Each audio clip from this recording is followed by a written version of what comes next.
السلام علیکم ورحمۃ اللہ وبرکاتہ۔ ناظرین، آپ دیکھ رہے ہیں زین مدنی اسلامک چینل اور میں ہوں آپ کا میزبان محمد زین مدنی۔ ناظرین، جیسا کہ آپ کو معلوم ہے کہ ہم ریاض الصالحین ریکارڈ کر رہے ہیں۔ آج ہم ریاض الصالحین کی حدیث نمبر 66 ریکارڈ کریں گے۔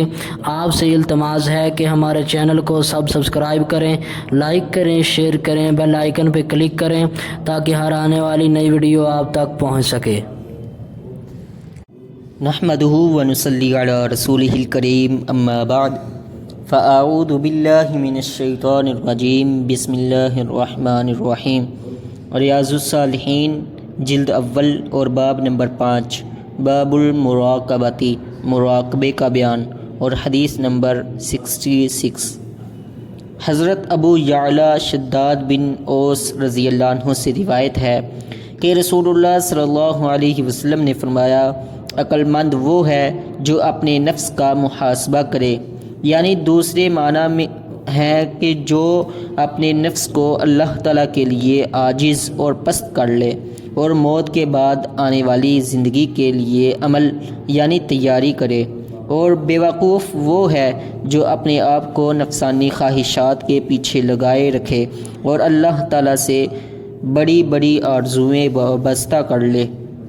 اسے ترمذی نے روایت کیا ہے اور کہا ہے کہ یہ حدیث حسن ہے۔ حافظ صلاح الدین یوسف صاحب نے اس حدیث کے فوائد و مسائل اخذ کرتے ہوئے پہلا مسئلہ یہ اخذ کیا ہے کہ مذکورہ روایت ضعیف ہے، تاہم صحیح روایات میں اس مفہوم کی تائید موجود ہے، جیسا کہ سنن ابن ماجہ کی روایت ہے کہ لوگوں نے پوچھا کون سا مومن زیادہ عقل مند ہے، تو رسول اللہ صلی اللہ علیہ وسلم نے فرمایا، جو موت کو زیادہ یاد کرتے ہیں اور اس کے بعد کے مراحل کے لیے زیادہ اچھی تیاری کرتے ہیں، یہی عقل مند ہے۔ دوسرا مسئلہ یہ اخذ کیا کہ اس سے محاسبہ نفس اور عمل کی اہمیت واضح ہے۔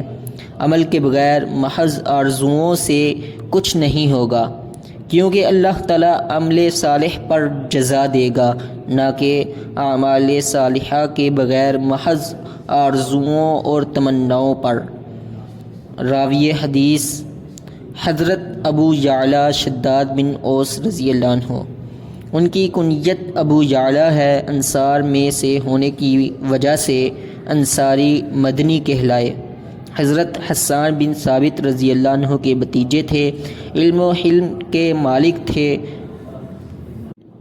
58 ہجری میں 75 برس کی عمر میں شام میں وفات پائی۔ وما توفیقی الا باللہ۔